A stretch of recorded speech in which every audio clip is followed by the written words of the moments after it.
हम पढ़ चुके हैं रेशों के बारे में। हमने पढ़ा ऊन के बारे में। ऊन कौन कौन से जानवरों से मिलती है, कैसे उसको संसाधित किया जाता है, कैसे उससे कपड़े बनाए जाते हैं। अब बारी है दूसरे जांतव रेशे की, जिसका नाम है रेशम या silk. Silk is an animal fibre.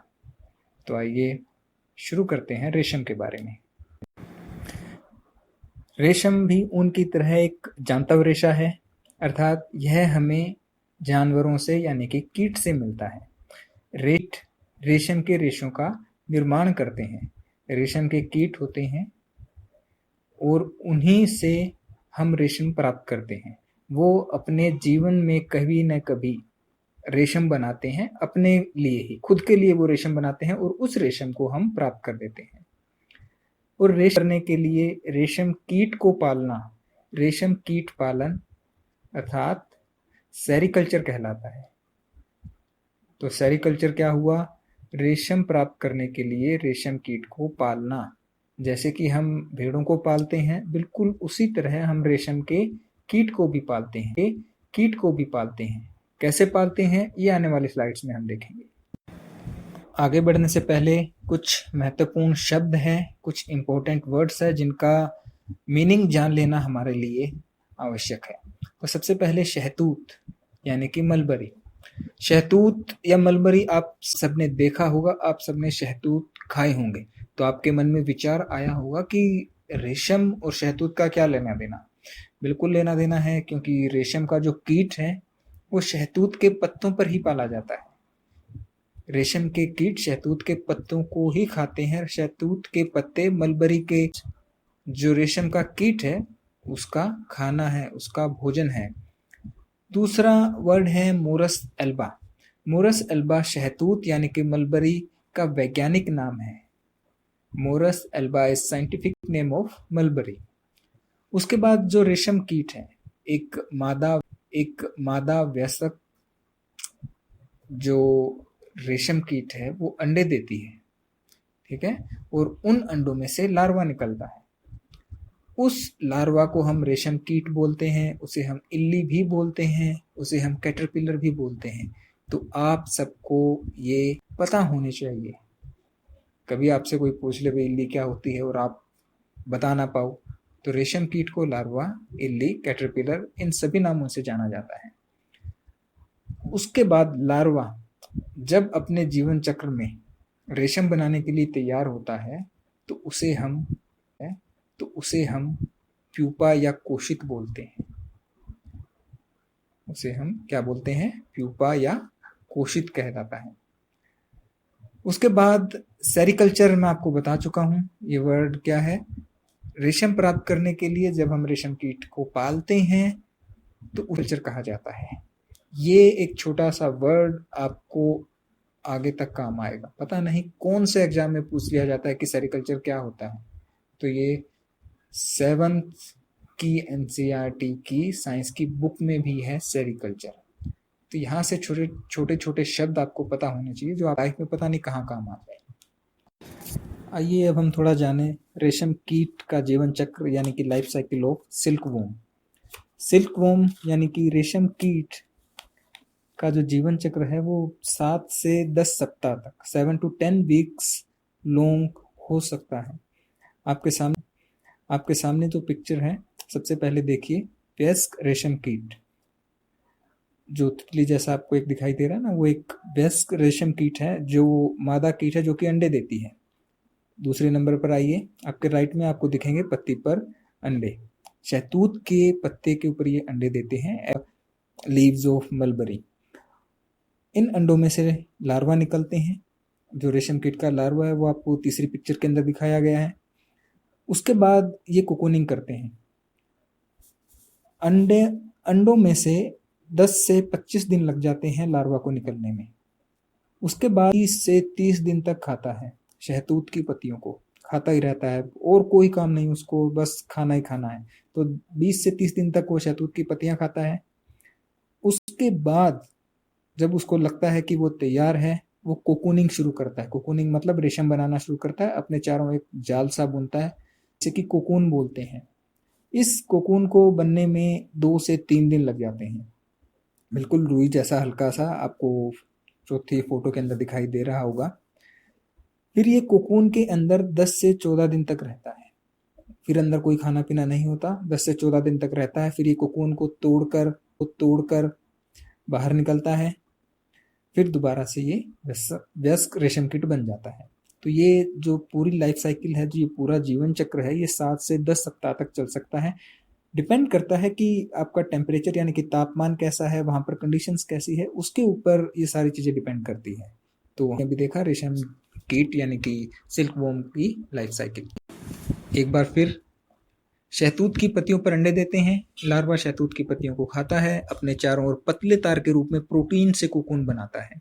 और जो ये कोकून होता है, इसके चारों ओर जो रेशम है, यही रेशम होता है कोकून के ऊपर पतले तारों से प्रोटीन के रूप में एक धागा सा ये अपने ओर चारों ओर बुनता जाता है। ये धागा 1 से 1.5 किलोमीटर तक लंबा हो सकता है। देखिए कितना लंबा होता है, इतना लंबा ये रेशम का तार बनता है। अब थोड़ी सी दोबारा कर ले सेरिकल्चर। सेरिकल्चर के अंदर क्या क्या चीजें आती हैं? रेशम कीट पालन आता है, सिल्क वॉर्म को जो हम पालते हैं, उसके बाद रेशम का संसाधन आता है और रेशम की रीलिंग आती है।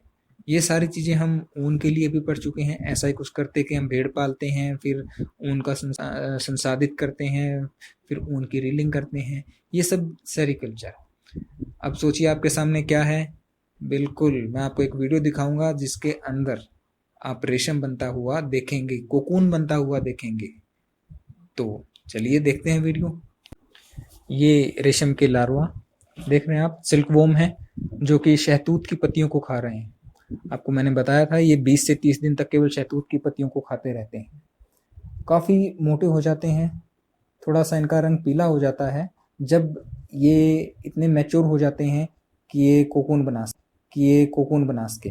अभी ये देखिए ये कोकून बनाना शुरू करेगा। जब ये कोकून बनाने लगते हैं तो ये 8 के आकार में अपने मुंह को इधर उधर घुमाते हैं। ये इसके ऊपर, इसके चारों ओर आपको जो जाला दिख रहा है ना, वेब दिख रहा है, ये यही रेशम है। ये देखिए इसने ये रेशम बनाना शुरू कर दिया और अपने चारों ओर ये, इसको बनाने में 3 दिन भी लग जाते हैं। अब देखिए कितना ज़्यादा ये बनाएगा। ये एक प्रोटीन छोड़ता है जो पतले धागे के रूप में, और जो रेशम का धागा होता है वो स्टील से भी मजबूत होता है। और आप सोचिए कितना काटेगा ये, कितना मतलब प्रोटीन ये रेशम 1 किलोमीटर से भी ज़्यादा, 1 किलोमीटर से भी ज़्यादा लंबा ये धागा अपने चारों ओर लपेटेगा। और इतना हो जाएगा कि इसके अंदर आपको देखेंगे तो आपको दिखेगा केवल एक रुई जैसी बोल दिखेगी। आपको अंदर एक स्ट्रक्चर दिखने लग गया होगा, गोल गोल बोल जैसा। हाँ देखिए अभी ये कोकून होता है जो अंदर है, और इसके चारों ओर रेशम है। और रेशम के लिए हमें इनको मारना पड़ता है, क्योंकि अगर ये एक बार यहाँ से बाहर निकल गया तो ये रेशम फिर कमर्शियल यूज़ के लिए यानी कि फैक्ट्रियों के लिए धागा बनाने के लिए कोई काम का नहीं रहेगा। ये सारे कोकून हैं। आप देखिए ये हम इसकी रीलिंग कर रहे हैं, यहाँ से हम इसके रेशे से धागा निकाल रहे हैं एक साथ। ये इसके अंदर इसको पहले गर्म पानी में डाला जाता है। गर्म पानी में डालने के बाद जो इसको चिपकाने वाला पदार्थ पिघल जाता है और हम एक एक धागे, ये इतने सारे धागे एक साथ बन रहे हैं। ये सारे कोकून हैं, और कोकून जैसे हम रील से धागा घुमा घुमा के अलग करते हैं, बिल्कुल वैसे ही निकल रहे हैं। और जो आपको सामने दिख रहा है ना, इसके अंदर ये लार्वा जो अंदर प्यूपा था वो मरता है। अभी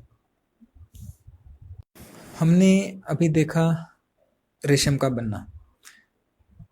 लार्वा पहले शहतूत के पत्ते खाता है, फिर कोकून बनाता है, और उस कोकून से हमें 1 किलोमीटर से ज़्यादा का रेशम मिलता है। तो हम ऐसे कोकून को गर्म पानी के अंदर डालते हैं, उबलते हुए पानी के अंदर।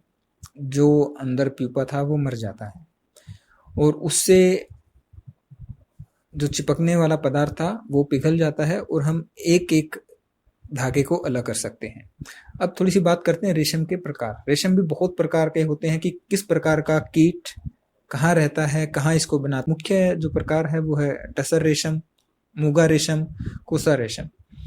आपकी मम्मी या दादी जो रेशम के कपड़े ज़्यादा पहनते हैं वो आपको शायद बता पाएँ कि देखने में कैसा होता है। आप उनसे बात कीजिए कि रेशम के कपड़े हैं क्या और कैसे होते हैं। रेशम का जो धागा होता है वो बहुत ही चमकीला, नर्म होता है और बहुत अच्छे से कपड़े बनते हैं। रेशम बहुत महंगा भी आता है और भारत के अंदर रेशम का व्यवसाय बहुत पुराना चल रहा है। हम करते आए हैं रेशम का व्यवसाय, और सबसे पहले और सबसे ज़्यादा जो रेशम बनाने का काम शुरू किया था, आज भी दुनिया के अंदर पहले नंबर पर जो रेशम का उत्पादन करता है वो चीन करता है।